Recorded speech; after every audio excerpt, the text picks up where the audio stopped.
Sandra turned the TV on along with her microwave. She reached into her fridge for the half-drunk bottle of white wine. The microwave pinged, the wine splashed gently into her glass.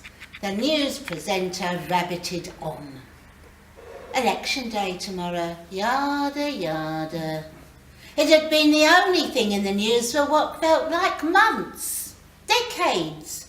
Same old, same old. The parties were the same, give or take. None of them bothered about the likes of her. Why the hell give up her precious time to vote? The current lot told you how everything was getting better. The other lot told you how everything had got worse and they could fix it. No matter who was in power, things were tough and then got tougher.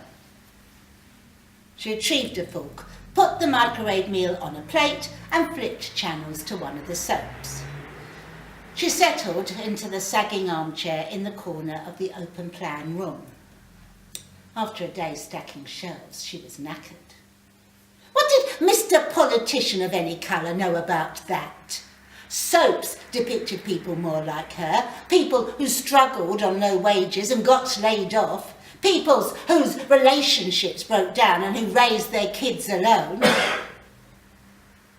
She put her plate down and poured more wine. The soapland banter seemed a tad boring tonight. Her mind drifted. She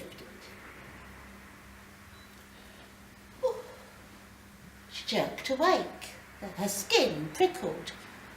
It was dark outside and the TV screen glowed green, then white, then purple, which was odd.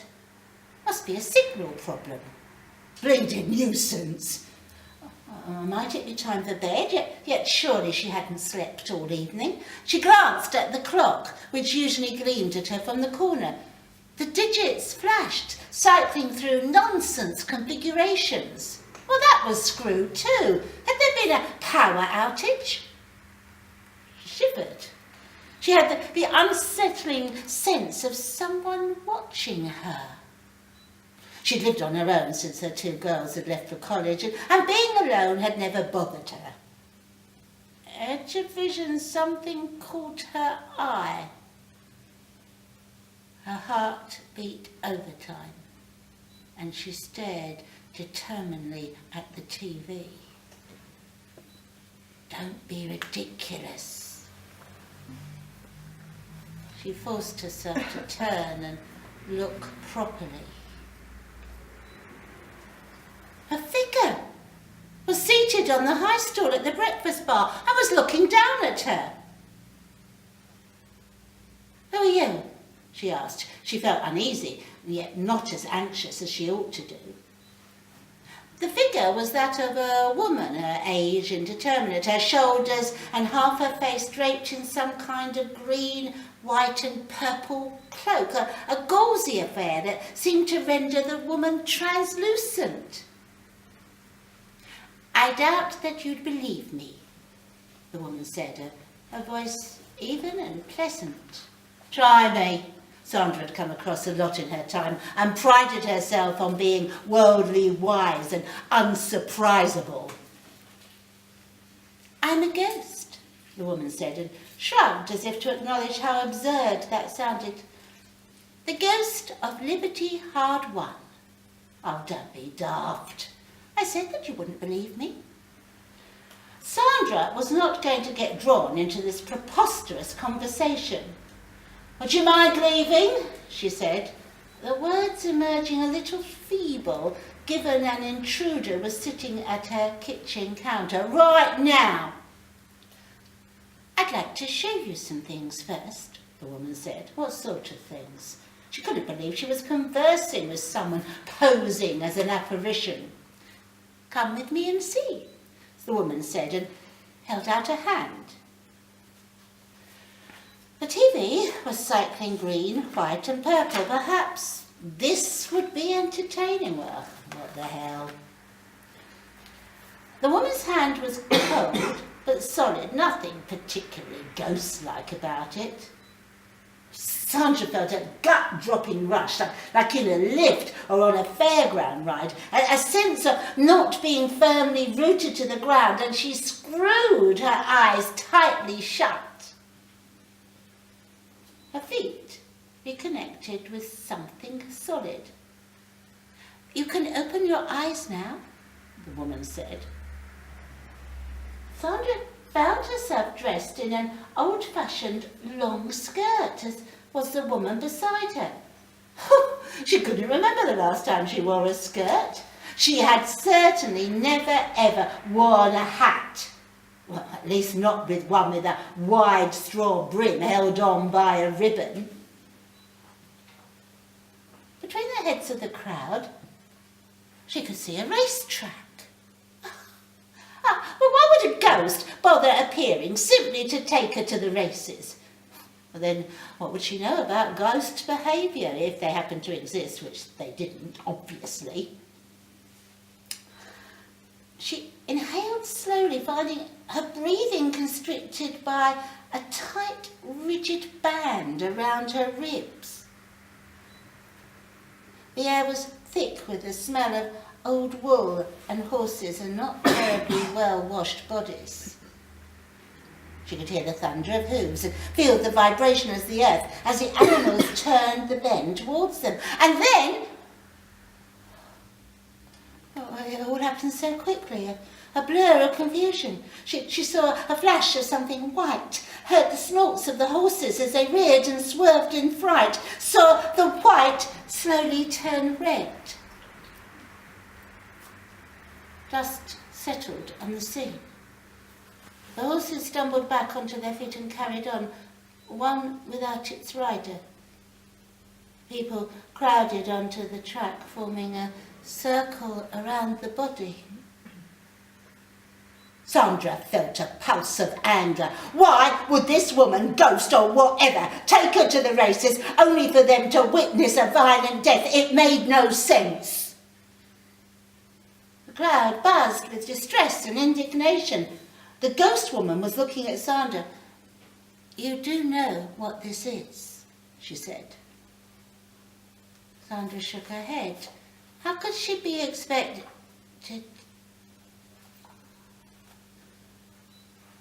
But a slow something was creeping in as she remembered a history lesson at school or some TV drama.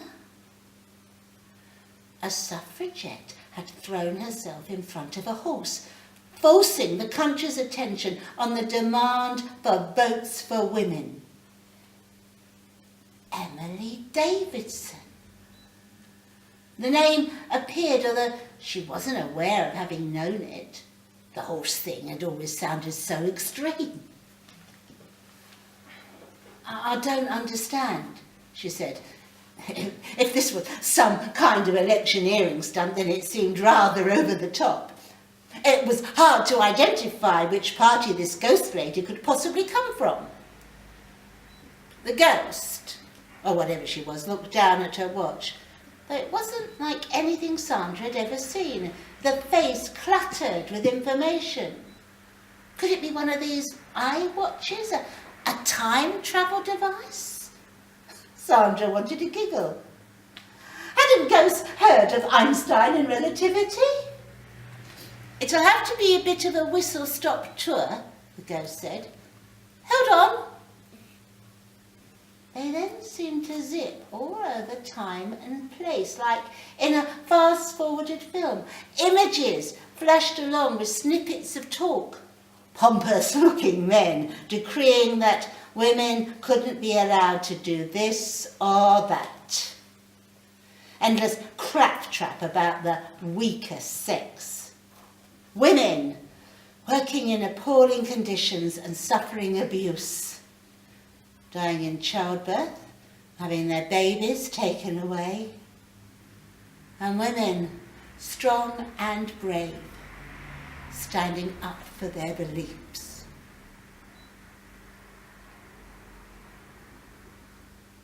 Sandra's head was spinning. It came to a pause in some kind of nowhere space. "Well," ghost said. Well, what? Do you think you still can't be bothered voting? Voting? Sandra paused. I don't see what all that's got to do with voting. No, the ghost said, sounding a touch impatient. But women's suffrage was a key landmark in the slow, hard-won path to female emancipation, alongside all sorts of other rights, to own property or to divorce, to be educated and have careers, to control fertility, or even have access to your own children. She carried on, ticking off things on her fingers. Men had their own battles, of course. She stopped. But anyway, you'll need my colleague for that. You say things only ever get worse. Sandra had said that, but not in front of the ghost. But over a longer time frame, you don't have to go far back to see how so many things have got better. Hugely better, actually. Sandra still didn't see this had anything to do with the election. Imagine taking away women's rights to vote, the ghost continued, as if having read Sandra's thoughts. They couldn't do that. Sandra was hot with indignation. Why is it so outrageous to take it away when you don't plan on using it? The ghost lady mused. I'm free to use it or not, Sandra protested. True, the ghost said in that insufferably reasonable way she had. A kind of liberty, I suppose. Don't know about you, but I think I've had enough. She was still in her living room, curled up in the comfy chair, TV blaring out, and the clock declaring 07:05. Oh, what a peculiar dream. I ought to have slept all night in the armchair, except she felt as if she had not slept at all. She headed to the bathroom and began to run the shower. She noticed a strange line of bruising around her ribs. Later, on her way out, she picked her polling card out of the recycling bin. A completely pointless exercise. A single vote would make sod all difference. She wasn't even sure who she would vote for, though she had some clear ideas who she would vote against.